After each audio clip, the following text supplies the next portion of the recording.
lloc el primer congrés de la llengua catalana, on es posa la primera pedra al projecte secessionista català que vol crear-se una llengua pròpia separada de la històrica llengua llimosina, també anomenada provençal o llenguadoc.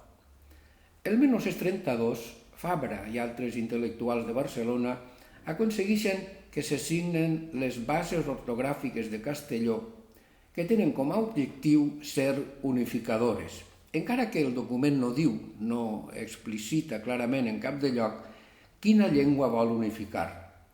Només s'hi troben eufemismes com llengua pròpia, propi idioma, la nostra llengua.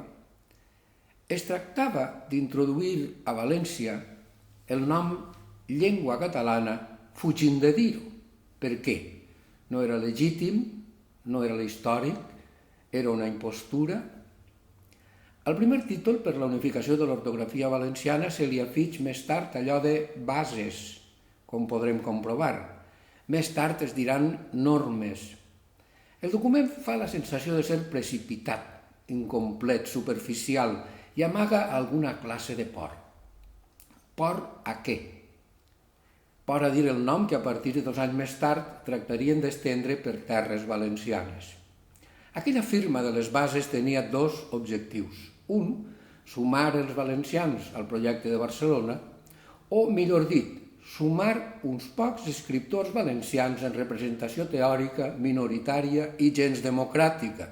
I 2, fer el pas definitiu de la separació del català de la llengua occitana, que tindrà un punt important 2 anys més tard, el 1934, en la publicació del manifest antioccitanista signat pels mateixos impulsors del document de Castelló, Pompeu Fabra, Nicolau d'Olwer, etc. El projecte de la Gran Catalunya, la llengua d'oc i l'aportació trobadoresca es queden a un racó. Els valencians que van signar el document de Castelló volien escriure millor la seva llengua, però eren conscients del secessionisme catalanista, la construcció dels països catalans, la desaparició del nom històric, llengua i literatura valenciana, etc., etc.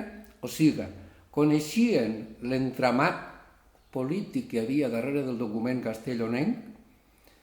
Qui pregunta ja respon. I alguns intel·lectuals es van negar a firmar, com ara Senent i Micó. I en la 4a classe, més. Au, que cau.